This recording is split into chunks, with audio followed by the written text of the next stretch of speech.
quero agradecer a presença do Jefferson, a presença da Priscila, que aceitou o convite, né? O convite tão importante aqui. Nós vamos falar sobre um tema muito delicado, que é a respeito do Setembro Amarelo, né? Muito se fala na questão do suicídio, mas a gente esquece de falar sobre a questão mais importante, que é a valorização da vida, né? O que leva o indivíduo a chegar a esse ponto de, infelizmente, cometer um ato, né, de tirar a própria vida. Então, caso vocês tenham alguma pergunta, podem mandar aí no comentário, que os nossos psicólogos vão estar respondendo para vocês.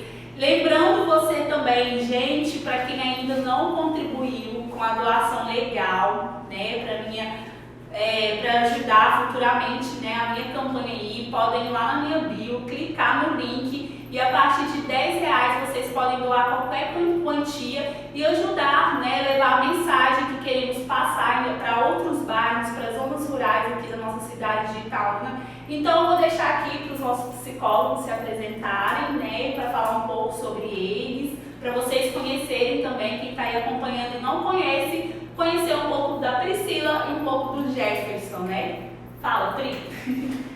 Bem, então, gente, boa noite a todas, todos e todas que estão assistindo a gente.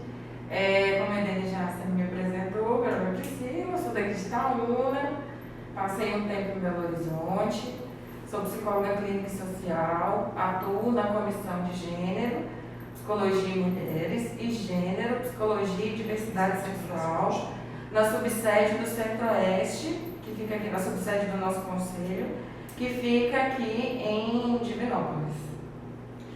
Boa noite, pessoal. Meu nome é Jefferson, eu sou aqui da cidade de Itaúna, sou psicólogo, graduado pela Universidade do Estado de Minas Gerais, né? Já formei há um pouco mais de 2 anos. Hoje sou quase graduado em neuropsicologia, né? Em pós-graduação em neuropsicologia, e trabalho já há mais de 8 anos na área institucional, né, do trabalho. E também com avaliações psicossociais e com avaliações psicológicas, né?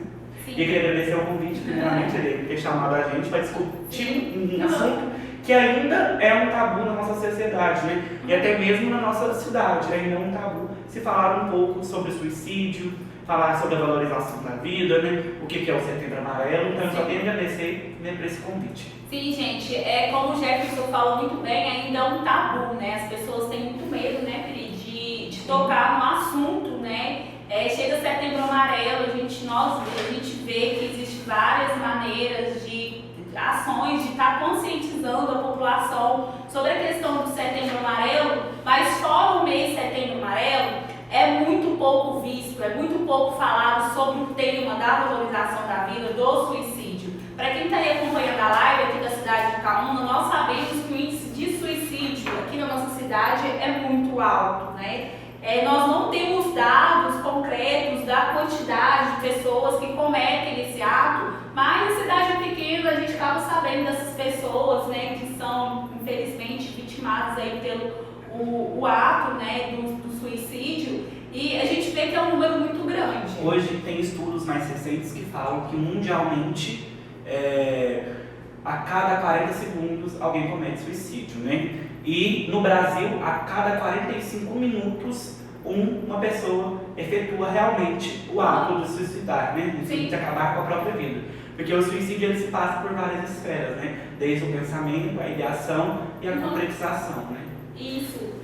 Essa questão do número alto de suicídios que nós temos, é importante a gente ressaltar que não é só em Itaúna, né? Nós temos um número alto em alguns variados municípios. A gente pode colocar não só a nível Minas, mas também nós temos essa questão a nível de país mesmo.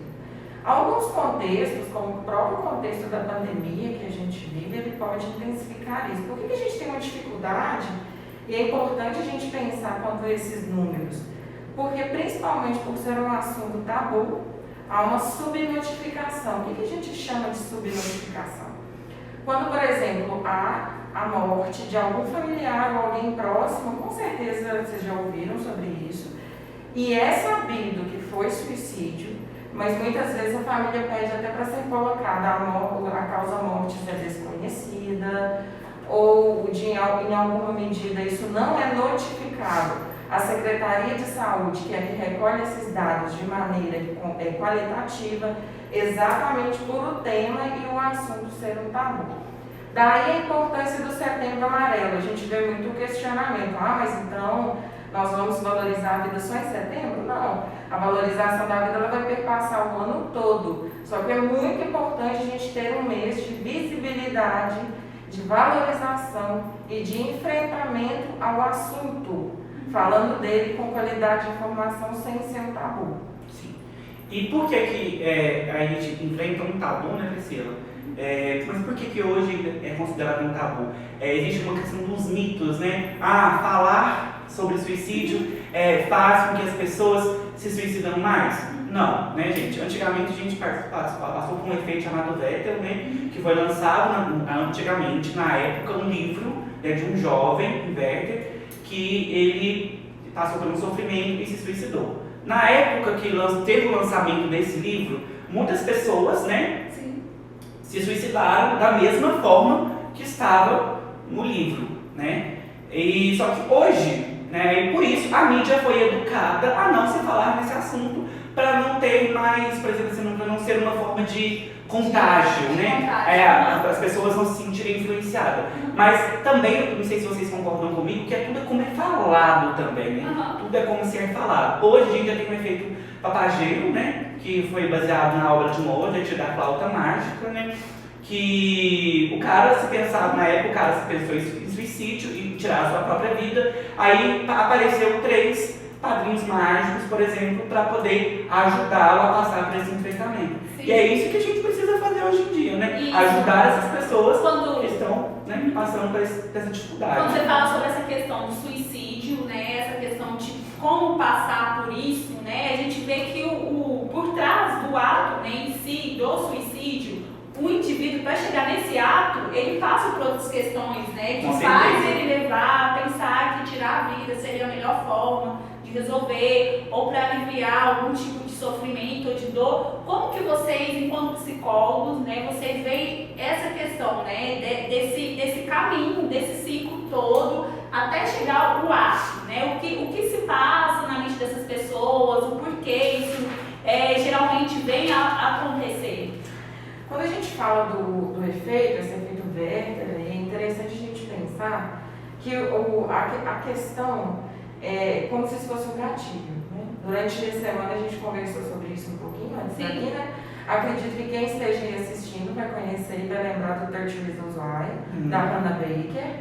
Eu tenho uma discussão ontem, eu soube que a cena em que diretamente mostra que o ato em si foi retirado da série, exatamente por isso. Nós temos condições e algumas questões que são gatilhos. Não quer dizer que isso de fato foi a causa, a responsabilidade. É um gatilho.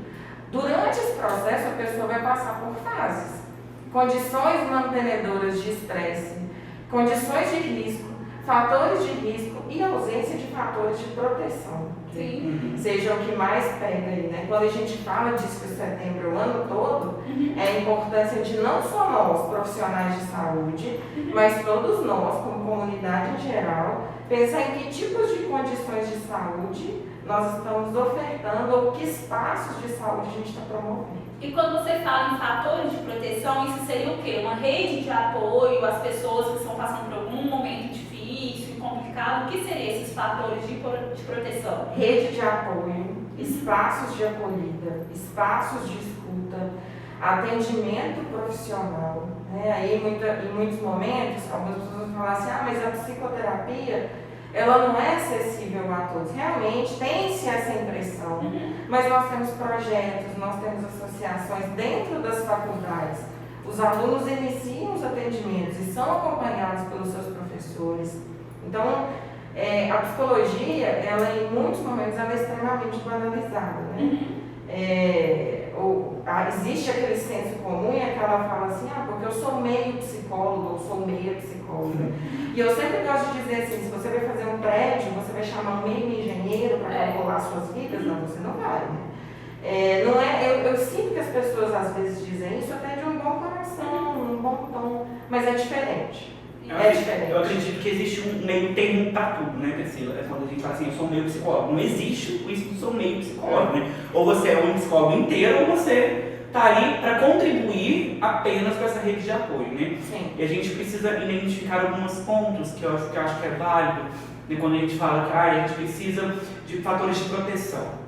O que poderia ser esses fatores de proteção? Poderia ser a família, poderia ser qualquer ambiente que ela esteja inserido, que ela se sente segura. Porque muitas das vezes as pessoas não se sentem seguras em todos os espaços, né? Como você mesmo disse, muitas pessoas não têm acesso à psicoterapia, né? Ainda, por mais que a gente vive hoje, se falado mais da psicologia, também a psicologia deixou de ser um tabu tem pouco tempo, né? Porque antigamente a psicoterapia e a psicologia era associada à loucura. Né? Então a gente começou também a tirar esse tabu da psicologia tem pouco tempo. Sim. Né? Então muita gente ainda tem uma forma de resistência, né, a procurar essa ajuda profissional. E todas as formas de apoio é válido. Por quê?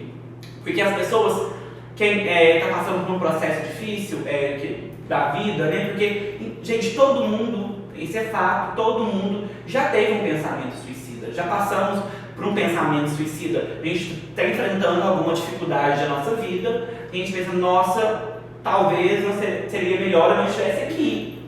Mas o que vai dizer de fato mesmo se eu estou com um pensamento suicida que vai me levar até mesmo a uma tentativa? Porque quem começa a falar já está pensando, né? Quem fala já pensa, né? Então, como a gente já teve, todo mundo já teve um processo de pensar, né? Então a gente vai começar a identificar, por exemplo, por que é comum pensar? Quando a gente passa por um processo de perda, nesse período até a recuperação do luto, a gente vai começar a fazer algumas barganhas também, de troca com qualquer outra entidade que eu decida acreditar, que é mais fácil para mim, entendeu? Mas tipo uma válvula. Uma válvula de escape, realmente. A gente tem os 5 estágios do luto ali, não é à toa, entende? Então nesse período as pessoas é comum ter esse tipo de pensamento. Só que esse pensamento, esse tempo também ele precisa acabar, né? Ele tem que ter um começo, um meio e um fim. Então se ele se propaga e você começa a passar grande parte da sua vida, do seu tempo ali, só pensando nisso, aí sim, você está com um problema que precisa tomar uma atitude, precisa pedir ajuda, né? E às vezes essa ajuda vem nem sempre só da psicoterapia, né? Vem da sua rede de apoios que você criou no seu longo da vida. Porque infelizmente também, gente, é importante falar que nem todo mundo apresenta sinais. Né? Os sinais são diferentes para as pessoas. Tem sinais que são visíveis, né? Como por exemplo o humor alterado, o comportamento, né? O uso excessivo de álcool, como por exemplo nessa pandemia, a gente lembra que no começo da quarentena, né? Lá no dia 18 de março, todo mundo fez um estoque de bebida, né? Porque não podia sair, então todo mundo, eu ficava pensando assim, meu Deus, assim que acabar todo mundo vai virar alcoólatra, né? Porque tanto que está bebendo, né? Então começou um uso excessivo, por exemplo, de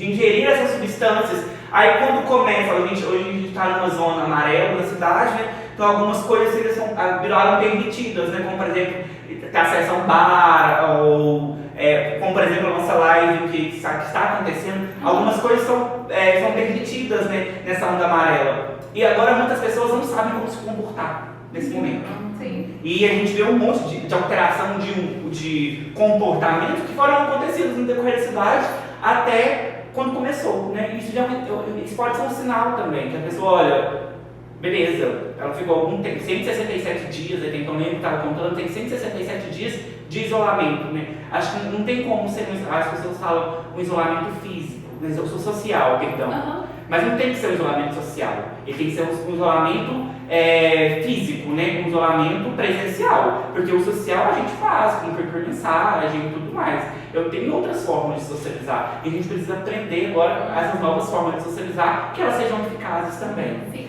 Teve um assunto que você tocou, eu achei importante, a questão de identificar os sinais, né? A questão da rede de apoio também, algumas pessoas, né, que estão passando por essa dificuldade, às vezes nem se vê na necessidade de procurar uma ajuda, né? Está ali passando por aquele momento difícil, está tão fragilizada que não tem força para ir procurar uma ajuda e não se vê na necessidade de procurar uma E como você falou também, Priscila, sobre a questão dos valores do tratamento, né, psicológico, que às vezes foge do orçamento das pessoas. A gente está passando por uma crise financeira também, social, que às vezes o dinheiro não sobra nem para um tratamento de saúde. Então o que resta é a rede de apoio. Enquanto rede de apoio, né, você que tem algum amigo, algum parente que você vê que está passando por algum sofrimento mental, né, alguma dificuldade, qual o conselho que vocês deixam? Assim, como de alguma forma ajudar essa pessoa a passar por essa fase tão difícil, tão complicada, da melhor maneira possível?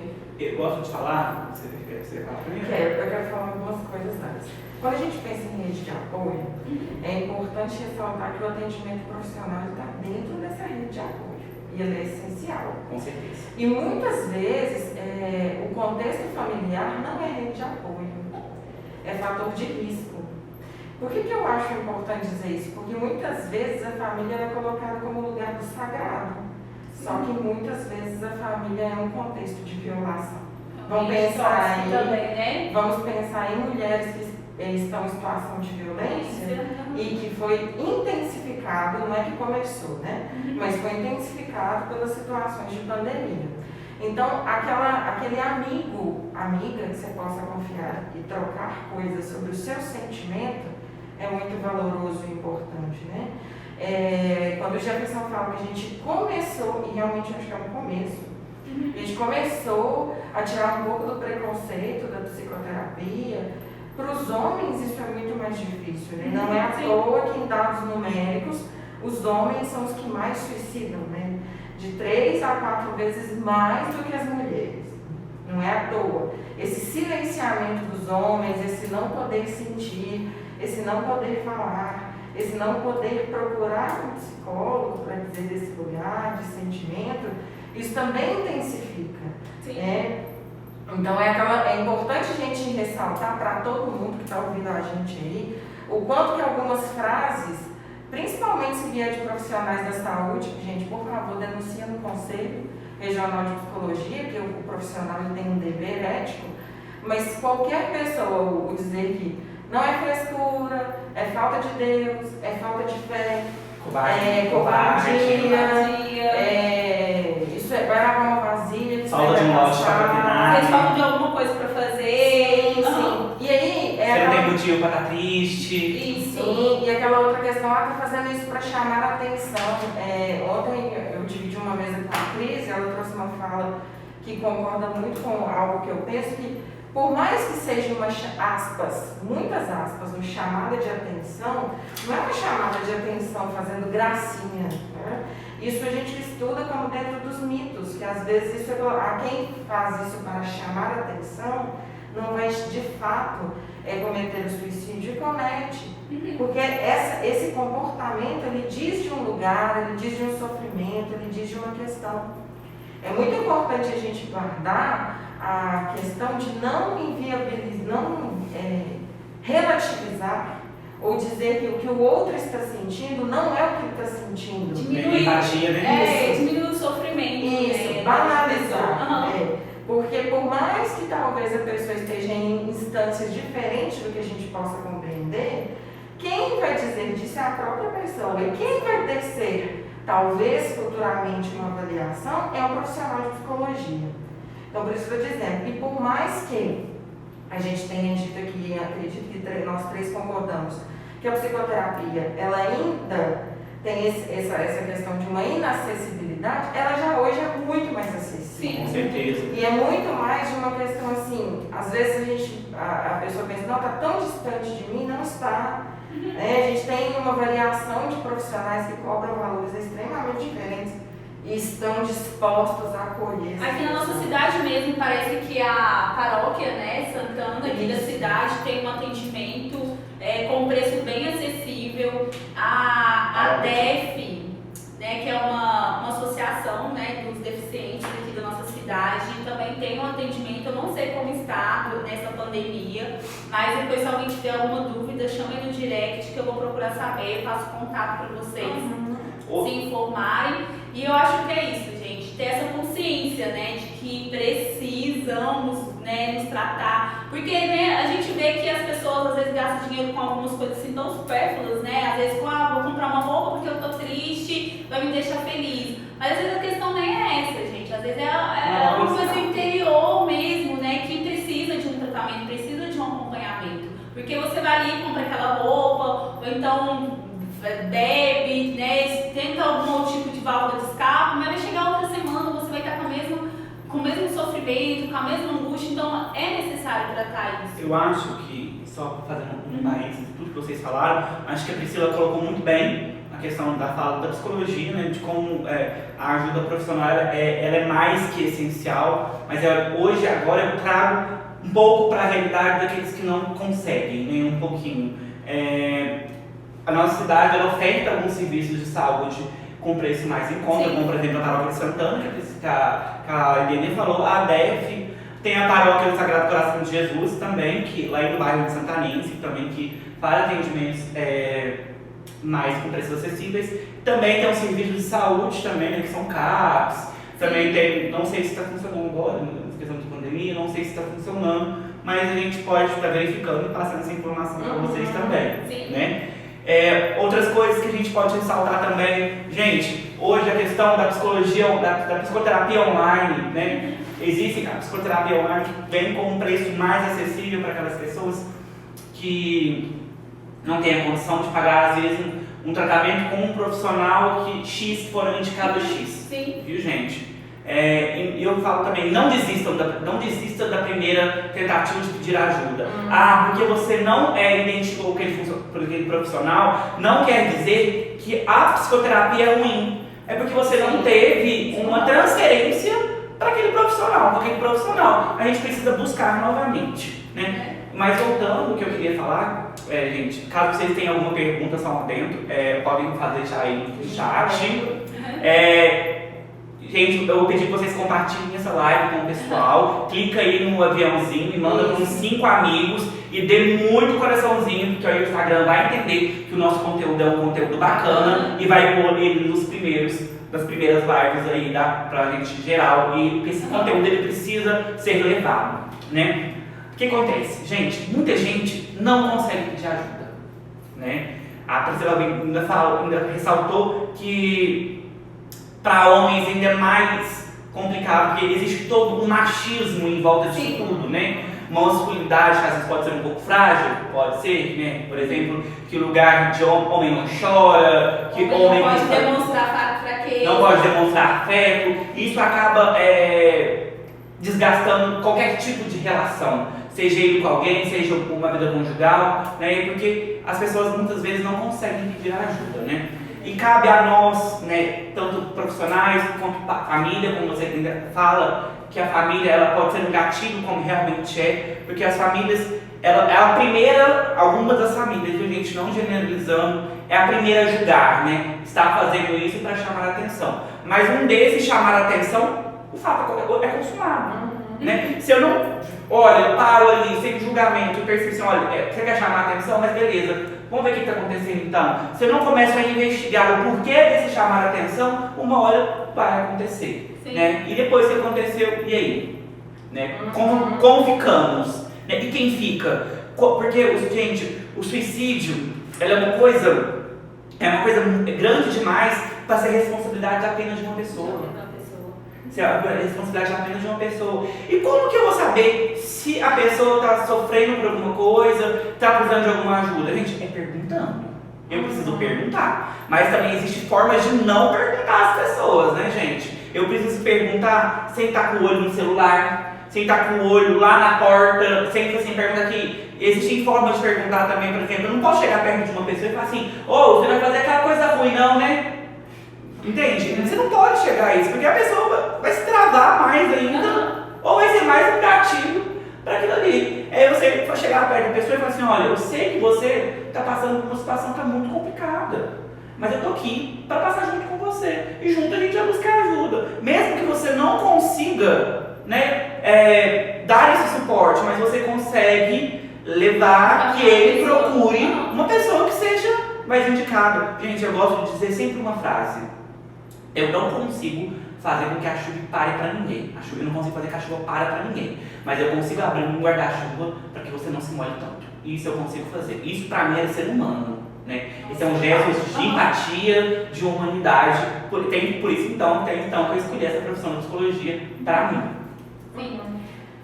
Sobre essa questão que você falou, né, de observar, de perguntar, dessa empatia, eu acho, né, que quando você tem um contato próximo com a pessoa, com um parente, com algum amigo mais próximo, é perceptível, né, quando a pessoa está passando por algum tipo de dificuldade, ela não está no normal dela, ela não está bem. Mas quando a gente não consegue lidar com o não estar bem da pessoa, porque nós estamos passando por um período tão difícil, né, um momento tão complicado, que eu acho que ninguém está 100% bem.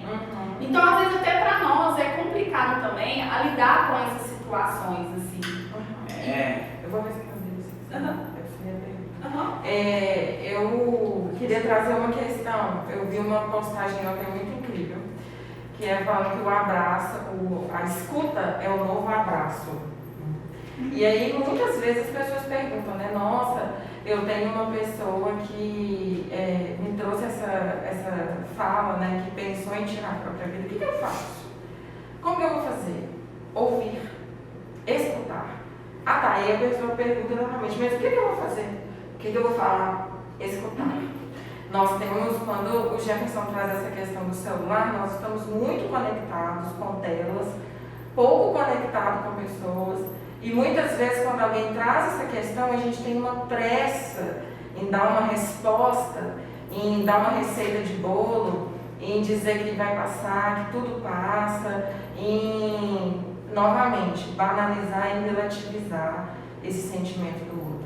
Então, é muito importante quando, por exemplo, a gente se dispõe, como amigo, amiga, falar assim, olha, você quer que eu te acompanhe? Você quer que eu te ajude a procurar uma psicoterapia? Você quer que eu ajude a te procurar um espaço em que você possa lidar com esse sentimento? E quando eu digo espaço, eu digo, por exemplo, setores de convivência. Sim. Centros de juventude, CRAS, principalmente o CRAS, que tem serviços de convivência e fortalecimento de vínculo, oficinas, espaços artísticos, espaços em que você possa usar da música, do teatro. Ontem, na mesma mesa dividida com o Jonas, ele trouxe essa importância da arte como ferramenta terapêutica. Quem aí puder assistir, Nise da Silveira já traz isso para a gente, da ferramenta terapêutica enquanto questão da saúde mental. E aí a gente recebeu uma pergunta aqui, eu vou adiantar e já vou responder ela. Foi o Thiago perguntando sobre o pedir ajuda. A hora certa de pedir ajuda. A hora certa de pedir ajuda. Antes de você responder, Pri, né, essa pergunta, eu acho que é uma pergunta que, tipo, a maioria das pessoas, né, se fazem. Qual a hora certa de pedir ajuda? Vou pedir para você que está assistindo a live, ajude a compartilhar, chamar mais pessoas para assistir, porque é um tema, gente, super importante, entendeu? É a partir desse tema que a gente começa a despertar outras pessoas e mostrar a importância da valorização da vida e de quebrar o tabu de falar sobre o Setembro Amarelo. Me veio aqui na mente a recordação no ano de 2018, no Centro da Juventude, quando nós fizemos primeira semana do Setembro Amarelo no Centro da Juventude. Para quem não conhece, o Centro de Juventude é um equipamento da Secretaria Municipal de Desenvolvimento Social, que é um centro de convivência da juventude aqui de Itaúna. E, infelizmente, ano passado, nós recebemos a notícia, né, que um dos jovens, né, que frequentava o espaço, para quem conhece o querido Popoto, ele veio cometer o ato de suicídio.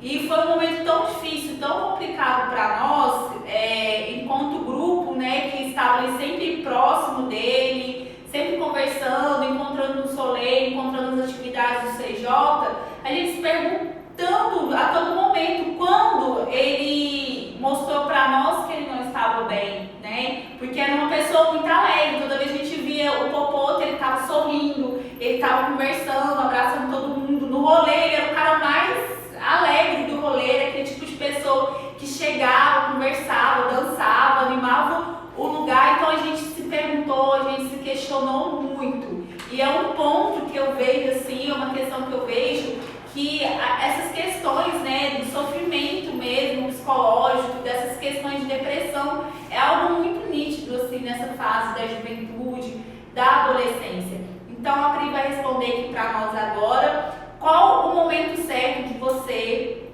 pedir ajuda. Ou você orientar uma pessoa a pedir ajuda. Qual seria esse momento, Pri?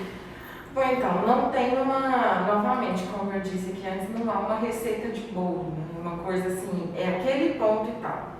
É muito do sujeito, é muito da pessoa, é muito do seu sentimento. E aí eu vou trazer uma pergunta para vocês, né? Uma provocação. Nós estamos conversando sobre os nossos sentimentos, né? Nós estamos conseguindo pautar isso com as pessoas próximas. Então, quando a gente pensa, quando a gente traz aí uma questão, a gente tem alguma questão, alguma angústia, algum problema, que ele venha com muita intensidade e com muita frequência, e falando da adolescência, a gente tem uma questão da fase do próprio desenvolvimento em que, de fato, os sentimentos eles vêm com uma maior intensidade devido até à maturação psicológica daquelas pessoas, daqueles jovens, né? Então, pensar isso e falar assim, olha, eu já conversei com amigos, já conversei com pessoas, ou às vezes você não quer conversar com um amigo, porque exatamente por essa dinâmica de amigos, às vezes até mesmo no intuito de ajudar, mas sempre dizer, vai passar, amanhã já passou, você quer procurar um auxílio profissional. Sim. Esse momento de procurar é muito seu, é muito ali aquele instante angustiante que você diz, preciso procurar. Não tem um momento certo. Tem um momento em que você se vê buscando um espaço de autoencontro. E é importante colocar a psicoterapia como um espaço de autoencontro, de autocuidado. Sim. E não um espaço em que a gente retorne aos estigmas e estereótipos de loucura, em que mostrar-se vulnerável diz de fraqueza, que é muito a questão que a gente tem quando nós nos referimos aí aos homens. Então, é esse momento de autocuidado e é muito seu, sabe? E a cada instante a gente tem que pensar em como nós estamos nos nutrindo a nível de relações. A gente está se esquivando, empurrando os dias e deixando de lado esses sentimentos, ou a gente consegue dizer de fato das coisas que nos atravessam, né? Que talvez seja a provocação maior dessa pandemia. Ela trouxe tudo que nos atravessa a nível de sentimento em ebulição, à tona. Acredito que, só reforçando um pouco da fala da Pri, que é importante a gente falar mesmo, né? Ter esse momento de cuidado conosco mesmo.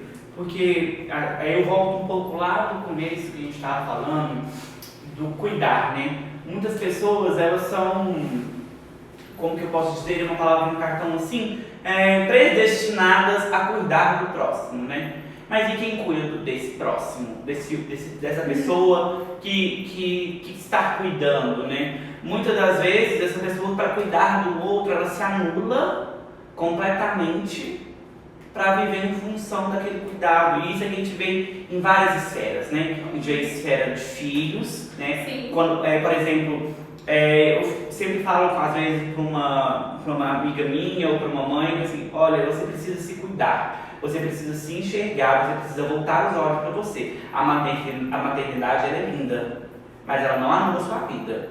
Porque quando a gente percebe, em a maioria dos casos, que a vida da mulher para em função de ser mãe. Parece que ser mãe vira um outro status, né, da pessoa. Eu sou mãe. Aí a pessoa, essa mulher, por exemplo, ela larga os estudos, ela já larga a vida que ela tinha antes, que ela não pode conciliar com aquela criança, porque ela já não tem um parceiro que é presente. Ou quando tem, ele sempre que pode ir para o futebol, ela não pode sair com as amigas, ela para um tempo e vira dando aquela desculpa para ela mesma. Quando meu filho começar a fazer as coisas por ele mesmo, eu volto.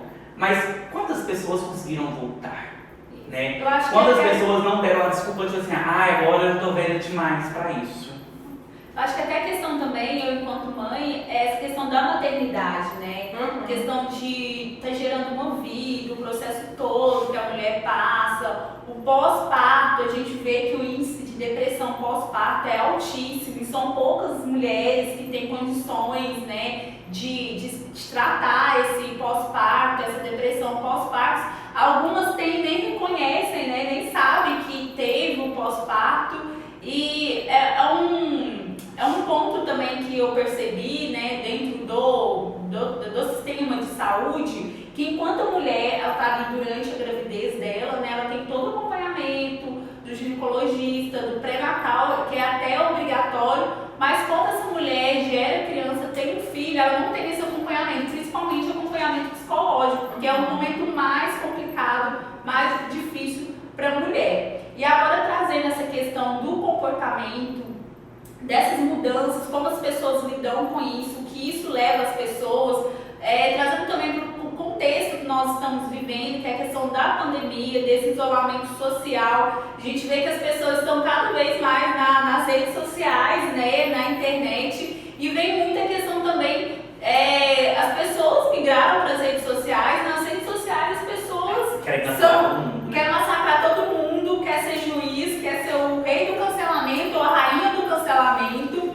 Então, isso, gente, não anula uma atitude, né, para com outra pessoa. Você não sabe como a outra pessoa, por trás da tela do celular, vai receber o seu posicionamento, a maneira que você se posiciona. Então, qual a dica que vocês deixam sobre essa questão dos relacionamentos nas redes sociais, a demonstração de sentimento também? Eu, até um pouco tempo atrás, eu era muito fechada, questão de demonstrar sentimento. Às vezes as pessoas me abraçavam, gente, a Priscila, eu aprendi muito com ela a questão do abraço, porque sempre que ela encontra que abraçar, aquele abraço tipo casa mesmo, eu tinha essa resistência, eu não tinha o costume de abraçar as pessoas. Abraçar pra outra é difícil. Né? Então às vezes quando a pessoa me abraçava, eu ficava assim, rígida, sabe? Como assim a pessoa tá me abraçando, entendeu? Eu achava algo tão, sei lá, estranho. Questão de falar de sofrimento, nossa, eu tô triste, eu tô sofrendo hoje, não tô bem, preciso de conversar, ou então tô estressada, tô nervosa, ou então eu sou muito feliz. Eu ficava muito reprimida, eu guardava isso muito pra mim, que gerava vários outros tipos de transtornos. Então, quero que vocês falem um pouco sobre essa relação das redes sociais, até porque nosso tempo está acabando também. E essa questão da demonstração de sentimento, qual a importância de falar sobre o que está sentindo? Eu acho que eu vou falar um pouquinho da rede social e a Priscila como pode ser, da demonstração do abraço, então interligar com vocês. Eu acho importante também a gente falar a questão dos sobreviventes, né? Isso. Gente, hoje a gente vive numa era totalmente digital, né? Ela é digitalmente para tudo. Hoje você digita porque você quer pedir uma comida, hoje você pede, você já chega, você já paga. E a gente não pode esquecer que a gente tem uma cultura, né, do culto, por exemplo, do culto ao corpo, né? Sim, que o padrão é aquilo que a gente está vendo. E hoje, na atualidade, está sendo muito discutido assuntos que antes não era se discutido, né? Como por exemplo o racismo. Hoje o racismo ele é discutido, graças a Deus ele é discutido, a homofobia, né? A xenofobia, o feminicídio. Então são muitas coisas que em 2022 estamos caminhando em passos lentos, muito lentos por sinais, né, gente? Porque já era pra gente, hoje a gente está falando sobre feminicídio, gente. Quantas mulheres já morreram antes disso? Quantas mulheres precisaram morrer pra gente começar a falar do assunto? Quantos gays, quantas lésbicas já morreram aí, massacre de Orlando, essas boates aí, quantas pessoas já morreram, se sentem seguras, porque antes acontecia e ficava subnotificado, né? Então é o seguinte, com isso, existem sempre os prós e os contras, né? Eu falo, mas eu quero impor a minha verdade. Isso é muito perigoso. Por quê? Porque não existe, gente, uma verdade que é absoluta. Existe uma verdade que ela é unânime a todos nós, né? Que ela é como se fosse a moral que rege a nossa cultura, que olha, isso aqui é o certo, mas mesmo assim esse certo ele pode ser discutido. Sim. Né? Existem coisas que são comuns, né? Que são coisas, olha, eu penso isso, você pensa isso, e como geral eu penso isso. Mas hoje a gente vê muitas pessoas impondo, isso e assado. E com isso, gente, o outro que às vezes não tem tanto conhecimento, acaba fazendo o quê? Sendo massacrado e cancelado. Porque hoje a moda da internet é cancelar. A cultura do cancelamento. Mas aí a gente cancela. E pronto, você cancela e fica lá. Não, gente, não é nos seus stories e falar assim, por exemplo, eu dar um exemplo claro que teve por agora, o caso de transfobia da Marília Mendonça, por exemplo, né? Não é o meu local de fala, não sou uma pessoa trans, não posso falar como me senti ofendido por isso, mas claro que é o meu ponto de vista, né? Ela teve aquela fala infeliz dela, mas as pessoas saíram só cancelando. Beleza, cancelar. Mas eu preciso vir com um cancelamento então com uma ação. Eu preciso educar essa pessoa. Olha, não é assim, em vez de cancelar, gente, não é assim que se faz, é assim, sabe? Então ela aprendeu com o assunto, se dispôs na próxima live dela, até que é um espaço para as pessoas, né, falarem sobre isso. Mas a gente precisa, a gente só fala e não esquece de apontar, às vezes, soluções para aquela situação, né? Então isso é muito arriscado, gente. E eu vejo também que as pessoas hoje, no movimento da internet, né, começou no dia 1º de setembro, né, gente? Vamos fazer o mês amarelo, vamos fazer a fita amarela. Gente, a fita amarela ela precisa ser o ano inteiro. E eu peço agora encarecidamente para as pessoas que compartilham posts. Não compartilhem posts de pessoas que se suicidam sim, sabe? Porque isso a gente não sabe como. Pode compartilhar a notícia, mas não sai publicando fotos das pessoas, assim, porque isso acaba sendo um constrangimento, porque às vezes a própria família nem sabe que isso aconteceu e as pessoas já estão ali, ó, fotografando o tempo inteiro. E outra coisa, hoje, dia 1º de setembro, a gente começa a falar assim, gente, disponho o meu mural a falar sobre isso, aquilo, outro. Se você precisar de ajuda, me chame aqui. Será que realmente eu posso chamar aqui? Se você não tem uma disponibilidade, eu falo, uma disponibilidade afetiva e de empatia com o próximo, com outro, até um outro que você mesmo não conheça, né? Não faça isso, né? Porque as pessoas, e se você não sabe também, ninguém sabe o que falar na verdade, né? Mas a gente precisa saber, primeiramente, a não julgar a dor do outro, né? A dor do outro é a do outro, a verdade é a do outro e eu preciso respeitar. Se eu quero ter esse momento de ajuda, de acolhida, né? Eu preciso acolher aquela pessoa. Se eu quero acolher, mesmo que eu não saiba falar nada, eu ouço. Mas é um ouvir sem julgar, né? É um ouvir sem apontar, porque muitas pessoas, elas começam a apontar, né? Ah, você não pode estar assim porque é assim, assado. Ah, sua vida é assim, outro. Você tem isso. Não, escute. Escutar sempre é o melhor remédio, porque aí você consegue mostrar alternativas que são viáveis para aquela pessoa, porque às vezes ela não consegue, gente, fazer o que ela faz assim, por exemplo, falta de um lote para capinar, e aí, beleza, a pessoa capinou um lote. Vai melhorar? Melhorou? E aí, como que faz? Ainda não, falta de um lote para capinar mais, já teve um lote para capinar, capinou e não melhorou. Então, e aí? Então, gente, a gente precisa se pôr nessas horas no lugar do outro, fazer esse exercício de empatia com o outro. Eu quero falar de uma questão que a Dênia trouxe anteriormente, que é a questão dos sobreviventes.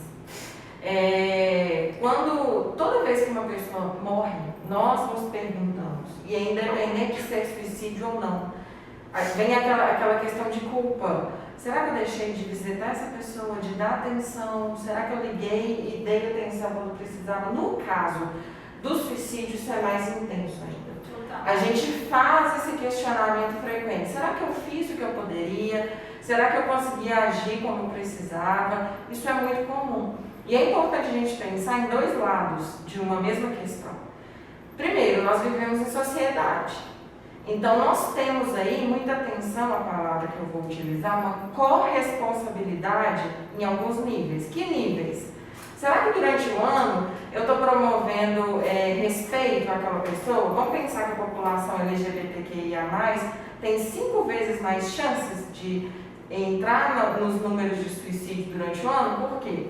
Porque essas pessoas elas estão sendo violadas cotidianamente. Então, é pensar nisso. Será que eu estou promovendo? Será que eu estou coadunando, eu estou concordando com violações e preconceitos durante o ano todo, fazendo com que aquela pessoa entre num processo e não se sentir aceita no mundo, no tipo de sociedade que a gente vive? Esse é um ponto.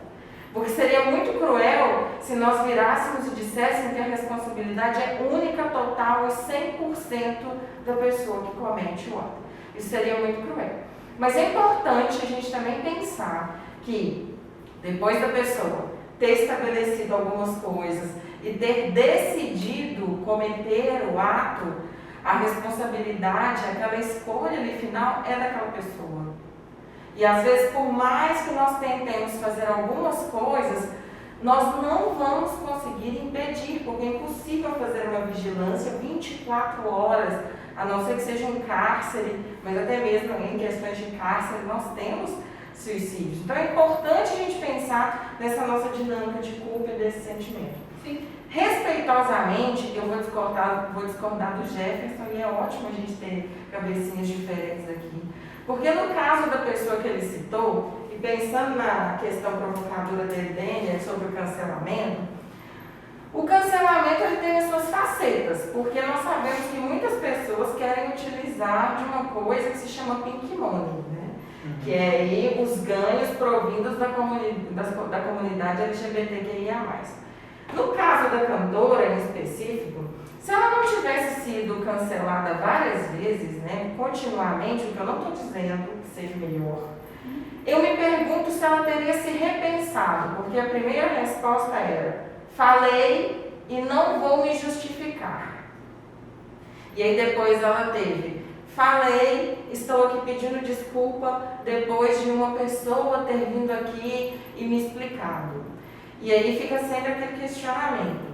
Algumas pessoas, é obrigação da mulher negra, é obrigação da mulher lésbica, é obrigação das transexuais explicarem o tempo todo sobre como é ser respeitado na sua forma de viver. A gente tem essa obrigação, ou nós temos que nos predispor a entender sobre isso, sabe? Então, a lógica do cancelamento, ela tem um ponto que é muito importante, que é como nós estamos nos posicionando quanto às violações. Mas a gente precisa sair da nossa bolha, que eu concordo com você em gênero, número e grau. A gente está muito acostumado a falar dos nossos iguais, para quem concorda com a gente. E quem não concorda com a gente simplesmente cancela, como se isso fosse possível. Você cancelar e você jogar uma pessoa para fora do mundo em que a gente vive. Isso não é possível, isso é ilusório. Isso é um mecanismo de fuga extremamente ilusório. E aí essas pessoas estão aí, batendo de frente com a gente e tendo uma dificuldade enorme de diálogo. Se nós estamos falando aqui da importância do cuidado, da importância de falar, a gente precisa começar a entender da importância de dialogar com os diferentes. Claro, né, gente? Pensando aí no limite de saúde mental e de respeito. Tem pessoas que não é possível nós dialogarmos. Tem pessoas que infelizmente não estão abertas ao diálogo, ao novo, a reconstruir pensamentos, principalmente nessa questão. Síndrome de Gabriela, né? Essa questão nasceu assim, morrer assim. Às vezes é o bruto rústico sistemático. Essa questão do cancelamento nas redes sociais, eu acho que enfatizou muito pela questão do isolamento social. Então as pessoas estão vivendo as suas vidas nas redes sociais.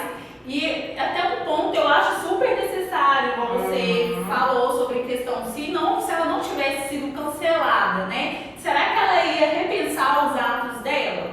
Entendeu?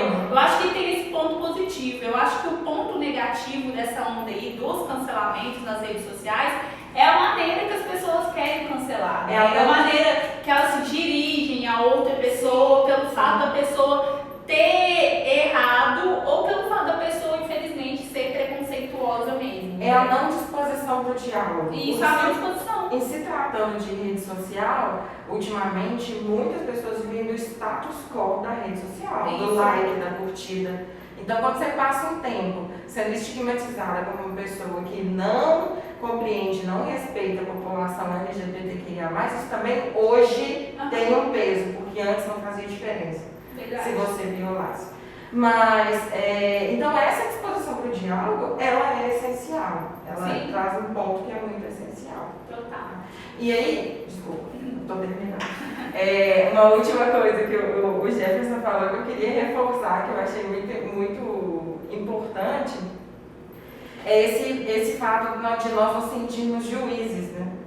A rede social, ela forma pessoinhas com togas, que podem dizer do lugar de fala, do lugar ocupado por um e para o outro. E é importante a gente lembrar que tem, mesmo num desgoverno como que a gente vive, nós temos pessoas e setores que alcançaram alguns lugares recentemente. em que não eram lugares ocupados por mulheres, mulheres pretas, mulheres que não heterossexuais, bissexuais, lésbicas, homens gays alcançando alguns lugares. Então, qualificar e fortalecer essas pessoas é essencial, é respeito a essas pessoas, né? Antes de qualquer coisa, né? Questão do respeito. Oi, gente, então é isso, né? O nosso quarto com a Edene, estamos aí falando sobre valorização da vida, Setembro Amarelo. Para você que está chegando agora, eu vi que teve uma galera que entrou aqui agora, vai ficar salvo no IGTV, então se vocês puderem compartilhar ou assistir também e levar esse sentimento mesmo de acolhimento, né, para com o outro, com o sofrimento das outras pessoas. Se você quer saber sobre os contatos, né, dos locais aqui de Itaúna que oferece esse atendimento com um preço mais acessível, me chama no direct, chama a Priscila também, chama o Jefferson, que o caminho é esse, reconhecer que precisamos de ajuda, precisamos dessa rede de apoio, você pode ser uma rede de apoio, basta ter esse olhar mesmo, né, e perceber o quanto é difícil passar por certos momentos na vida. Vou deixar aqui para eles finalizarem. Quero agradecer mais uma vez você que participou do nosso quarto com a Edene. Queria agradecer o convite, Edene. Acho que foi uma grande oportunidade estar na presença da Priscila, né, como profissional, agregou bastante, né, sobre todas as falas. A gente faz a gente também repensar alguns posicionamentos que a gente tem também e refletir também sobre onde eu estou, né? O que eu levo para o outro também, qual é a informação, porque eu gosto sempre de dizer o seguinte: eu sou responsável por aquilo que eu digo, né? Mas não sou responsável por aquilo que você entende, mas eu preciso fazer que você entenda também aquilo que eu digo, né? Sim. Não adianta eu só falar e não ser compreendido. Então, todas as falas que eu falo, eu tento levar sempre a melhor compreensão, né? Com maior respeito e empatia para todos. Então, eu agradeço pelo convite novamente, me ponho à disposição. Lembro que o suicídio ele tem tratamento, viu, gente? Ele tem, as pessoas precisam entender que a morte, para quem suicida, para acabar com a dor, né? Mas a gente pode também tentar acabar com essa dor de uma forma mais digna, né? Com terapia, com ajuda e com tudo mais. Existem outras questões, outros lugares que vocês podem pedir ajuda, como o CVV, por exemplo, que é o Centro de Valorização à Vida. A ligação é gratuita, é 188, né? Ele é gratuito agora por todas as regiões do país. O meu contato vai estar linkado junto com a descrição do vídeo. Qualquer coisa que vocês precisarem, tanto você, né, quanto você, Priscila, como você que está aí também, pode mandar um direct, chamar aí, que eu estou sempre à disposição de vocês. Eu quero agradecer imensamente, Edene, pelo convite, a você, Jefferson, pelas trocas conjuntas aqui que tivemos, a todo mundo aí que acompanhou e que vai ver depois. É um tema muito importante. Em resumo, se cuide, valorize as suas vivências, seus sentimentos. Não tenha receio, não tenha medo, não se sinta fraco ou fraca por sentir aquilo ou dizer aquilo. É um cuidado com você. E há pessoas para te ouvir. Se você está com dificuldade de localizar, nos procure. Eu já vou dizer e não vou mentir, não sou escrava das redes sociais, então demora a responder, mas eu respondo com toda a minha atenção e faço o que me for possível enquanto profissional de saúde e enquanto pessoa, né? Para além de profissional de saúde, estou aqui como uma pessoa que sente, que milita, que fala, que sofre também. Exatamente, que tem seus desafios, mas a gente está junto, é uma caminhada que é junto, é uma caminhada que é conjunta. É assim, ninguém solta a mão de ninguém, mas todo mundo assim, ó. Só faz assim com a mãozinha, sabendo que a mão tá levantada, mas visivelmente tem um laço ligando todo mundo. O importante é saber que temos a quem recorrer, né? Acho que isso é super válido, assim, né? Não se sentir sozinho, independente da situação. Oi, gente, então é isso. Nosso tempo tá acabando aqui no Instagram. Beijos e até a próxima. Até breve. Beijo, até breve. Beijo. Tchau.